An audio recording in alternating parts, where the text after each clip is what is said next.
Welcome to Pat Stats. Happy Father's Day. Today is June 21st. The Mets, on this date since 2015, are 2-3. In 2015, they lost 1-0 at the Braves. It was a rare 5 o'clock start on a Sunday afternoon or evening at Turner Field, and the Mets lost 1-0. Matt Harvey didn't pitch too bad for the Mets, 6 2/3 innings, only allowing 1 run. But of course, that 1 run would be the only run that the Braves would end up scoring, and the Mets got shut out offensively. They were in a rough stretch. They were in a stretch when they would end up scoring 9 runs in 7 games. Not a great total. And yeah, they lost. In 2016, they won. It was quite a game if you think about it, because they won 2-1 against the Royals at Citi Field. Bartolo Colon started the game for the Mets, and he left after 1 batter.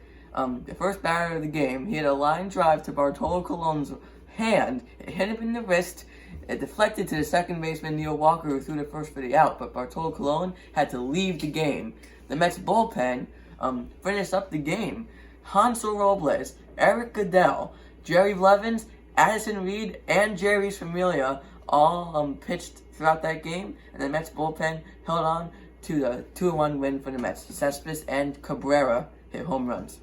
In 2017, they lost 8-2 against the Dodgers. One of 7 losses they had to the Dodgers. All 7 games they lost in 2017.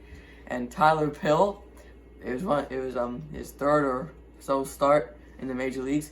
6 innings, 5 runs, not a great start. Curtis Granderson hit a leadoff home run for the Mets, but that was basically all the offense as they lost. In 2018, they also lost 6-4 at the Rockies on a Thursday afternoon at Coors Field. Steven Matz pitched for the Mets, and he didn't do great. He allowed 5 runs. The Mets scored 4, but it wasn't really that close of a game for most of it. Todd Frazier hit the only home run for the Mets. In 2019, they played the Cubs on a Friday afternoon at Wrigley Field. Jason Vargas pitched for the Mets, and he pitched 4 2/3 innings, only allowing a couple runs. But of course, that short start had the Mets to go to their bullpen, and their bullpen didn't pitch too badly. It was a back-and-forth game. Jeff McNeil and Michael Conforto both hit home runs, but in the 7th inning, I believe, McNeil had a go-ahead RBI single to give the Mets a 5-4 lead, and that lead stood up. The Mets won 5-4. So, switching gears for the second half of this edition of Pat Stats, we are going to talk about Noah Syndergaard's 2019 season. What if? You'll see what that what if is in a minute. To give you some background info, here are his career stats. In 2019, I believe that is his worst year of his career. I believe his potential is not reflective of that season. Of course, 2017, he wasn't bad for when he played, but he was hurt most of the season. So you can argue about no season, but that was definitely his worst full season. You can see that 4.28 ERA. ERA is what we're going to be mainly focused about in this episode. Some more background info. August 28th, 2019 was his worst start of his career, as he allowed 10 runs, 9 earned in only 3 innings. Just a horrible start. The Mets actually almost came back and won that game, but they didn't, so he got the loss. So we're going to be focusing a lot on that start, as you see his other starts during that month, which are actually pretty good. So what if Noah Syndergaard did not make that start?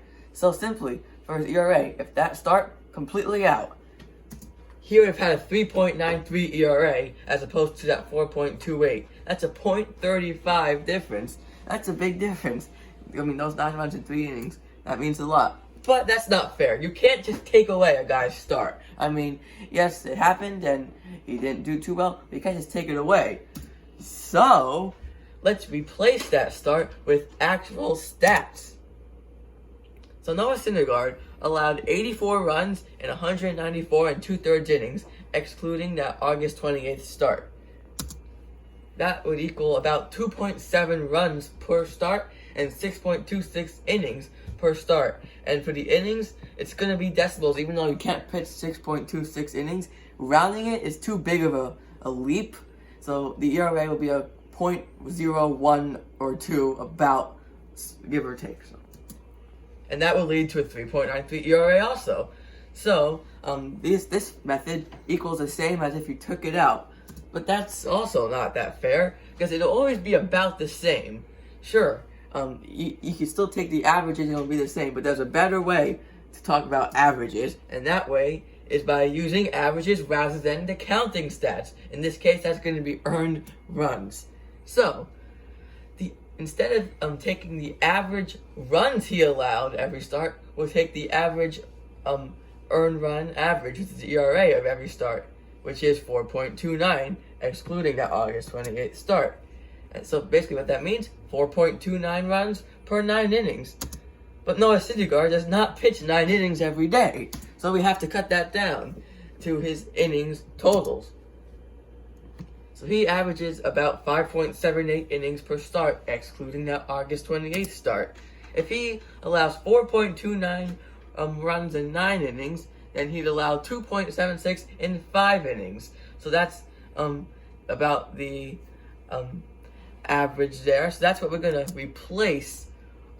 Instead of just taking the average with the earned runs, we'll take the average with the average. It's a little confusing, I know, but because you want to have something there. You don't want to just take it away. You have to have something in place. So here's what it would look like. With the new start, using the averages on August 28th, Noah Syndergaard's ERA would have been about 3.94. So all three methods equaled about the same ERA. Now I'm not saying that Syndergaard had a great season, because he didn't. I think he could do a lot better. But I mean, you take one start into account, and the numbers can clearly change. And I feel like a lot of people look at his ERA at 4.28 and assume that was a bad year. And I'll admit, I look at ERA, the first stat, when I look at pitchers, and if I don't like it, I'll stop looking. But then, like, you have to take a deeper dive sometimes. Sometimes it'll just be within the ERA, like it was today, and sometimes it might be through the advanced analytics. You never know. But sometimes the counting stats and the averages might not match up, so that's why we did it this way today. So that's all for Patch Stats today. We'll see you next time.